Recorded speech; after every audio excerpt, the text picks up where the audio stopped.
I'm going to move on to the WWE run. I apologise. I'm sorry, but I'm going to ask about it. I know it's not the most fun topic for you. Then we'll go to the main event, the little rapid fire game. Then I will thank you for your time. Okay. WWE/ECW. Who broached who first? I think I was in a time where I was about to re-sign with TNA. Um, there just wasn't a lot going on at the time, and I wasn't getting any younger. I had done I had counted up the years in my head, and I figured if I was going to make a run for this, it would have to be now. But there just wasn't a whole lot going on. I felt like that I was going to be after Storm and I split, and we had our feud, and got some heads turning with that, and I worked with some great guys like Dustin and Christian, and I just felt like there was some really good days ahead. With just it was like it just fell off a cliff, and there was nothing going on. I approached them several times about what are we doing, what can we do, and I was just so eager to really do something, and I wanted to work. Um, there just wasn't a whole lot going on, and it was a timing thing, and we call it in business sending out feelers. I wanted to see if there was any interest, and they made it like it was a um, huge interest. Um, and me over there, and so but I mean, my heart told me I wanted to stay with TNA. There's um, no getting around that. I mean, I wanted to make something work with TNA, but it just wasn't happening. So yeah, I mean, that's just kind of how it went, and I just felt like I needed to do at that time what was best for me, and I didn't know how many bumps I had left in me, so it was just a decision that I made, and probably one of the hardest decisions I ever had to make. And I soon found out when I went over that it wasn't all that was cracked up to be. No, exactly. I will get onto that in a second. Was there a money issue, maybe? Because Dixie Carter was throwing, a lot of money at WWE stars coming over. Was she not as incentivizing to homegrown talent to keep them there?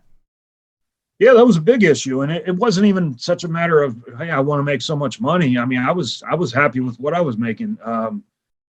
But yeah, they were bringing in, they were just signing up all the WWE guys and pushing them over a lot of the homegrown stars. And by that point, things had been done. I mean, after all these years, they had made their stars, and they were just kind of being held down with a lot of the newer acquisitions. So, what really got me, not only it was obvious where a lot of the money was going. Well, then when in contract negotiations, they wanted to give me a pay cut. So, yeah, I mean, just things like that added on. And I was thinking, I'm not going to get rich at WWE, but at least I'm making something there. Whereas TNA, the place I had given so much to, they were coming down on a whole completely different scale of a contract, and on top of that, it was a pay cut. So, yeah, I mean, just things just didn't make sense to me, and I guess that's why I was leading myself to do what I did. And it's like any other business that isn't wrestling or anything, pretty much, is the longer you work there, you get automatic pay rises. So why should that be different anywhere else, really? I suppose, who knows? But Yeah. with, well, I'm presuming that James Storm's contract was going to be up at the same time as yours. Was there any thought to you guys reuniting and doing a tag team in WWE? You already said they weren't keen on tag teams, I suppose. Yeah, I mean, we had talked about it, and I felt like we had more credibility as a team going in. But even though all of our previous contracts we kind of did together, this was one. Maybe it was because we had split and we weren't a tag team anymore. But he wound up going ahead and signing with TNA. So that was what he felt like he needed to do. So I knew there wasn't a tag team run in for us. But you just touched on it. I mean, had we gone over there as America's Point, it wouldn't have lasted no more than a year, I would think, before they wouldn't have done anything with us. So, yeah, I mean, Storm just felt like that's what he had to do, and he was comfortable staying. And I was trying to balance both and see what would work best for me. Was it before you signed with WWE or after that they told you you can't be Chris Harris, you need to be something of our creation? It was after I signed, but to be honest with you, that wasn't a surprise. I mean, you can't go into WWE thinking, hey, I'm gonna everything that I've built is going to be. It just, yeah, I kind of went in there knowing that there was no Wildcat, there was no Chris Harris. I assumed they would probably change the name. Yeah. So you go to ECW. In fact, actually, before we talk about the ECW thing, what was the brainstorming session like, and who was it between where they decided to call you Braden Walker and what you would be going forward? Who was sort of in this meeting? Oh, there was no brainstorming. It was like, I mean, it took them no time at all. They came to me with a list of names, and I kind of shuffled through a few. Gave my input. I even asked a couple of the guys that were there. I think I remember talking to Mick Foley about it. Taz a little bit. He was doing commentary at the time. So yeah, I got a little input, and so I gave my ideas to it, but that's what they wound up coming at. But this was all in a day's process, and when I say day, I mean like a matter of hours. So there wasn't a whole lot of thought going into, like I just said, I knew that it would change, but I thought there would be more thought put into it than there was. Yeah. Who were you dealing with in the office at this time?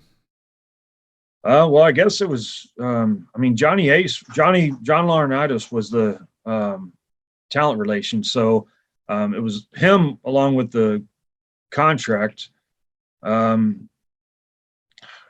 Everyone else, I guess it was just maybe agents, or I don't even think I was necessarily dealing with writers. I had a meeting with the writers. When I went up to Connecticut, I had a meeting with the writers in the headquarters, and that I felt like that meeting it went long. We threw a lot of ideas around, and when I say with the writers, I'm not talking like two or three writers like it used to be. I mean, this was a table full of people, like the big round table. But it just seemed like, by the time TV rolled around the very next week, all of that was out the window. I mean, it was like, it was almost as if we'd never had the conversation. Everything we had talked, because I remember leaving that meeting feeling pretty good about it. Hey, they wanted some background. I gave them some background, and we talked about some ideas that I may have had just to throw at them and let them be the writers, the creative minds that they are. And we came back, and it was nothing. So you go on TV. Whose idea was the black singlet?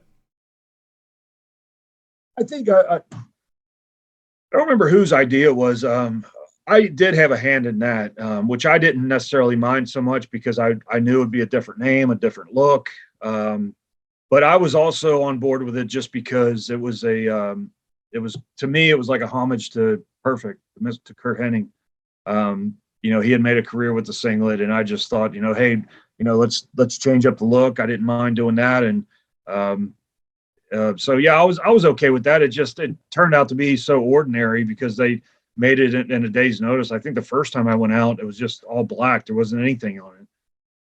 Just a black singlet. So, when you have no build up for anything to begin with, and then you go out looking so bland, it's not going to work. I mean, you're not giving the fans anything to get behind. Yeah, exactly. I'll ask a couple more questions, and then I won't depress you anymore with the with this. You were there for 2 weeks. You do 3 matches, and one promo, which is very famous. Knock knock. Where did knock knock come from? Was this just a WWE writers turns up and gives you a piece of paper thing? No, it didn't even get that far. We were doing the promo in the back, and yeah, I mean, I think the name had just come up probably that day, and just the way the whole it was just a cluster. It just, we would do one take, and then they want to do another one and do different verbiage, and then let's try this and let's try it. it was actually that crazy. They were just saying, say this, and then it would change every time. And they came up with this knock, knock, I'm going to knock your brains out, which I'm thinking even then standing there, I'm like, that's the stupidest line I've ever heard in my life. It makes no sense. And, but they wanted me to do it. So I was, the mentality is you do what you're told. So I said it and did it. And that's the one they wound up bearing. And yeah, I mean, it was as laughable to everybody else as it was to me, but that's what I had to do. And so I did it. And, yeah, it was just, just one thing on top of the other as far as a disaster this was becoming. Yeah, because we've said before you're not the type to voice your concerns, or at least immediately you'll go with you more go with the flow. At any point, were you just thinking, "Please, can we just not use that one?" Or "Please, can we just try it this way?" It was that one got most known because that's what was aired, but there were so many others that weren't. That it wasn't just a matter of, oh God, don't air that one. I didn't want any of them to air. All I wanted was some thought put into this. That's all I wanted. We got $1 billion company, and they're getting ready to put something on worldwide TV that had come up with in a matter of minutes. It just made no sense. So, yeah, there was a lot that was just so much wrong with that. But it was done in a room of a camera crew. Some of the producers, I think Bruce Pritchard was the producer of that one.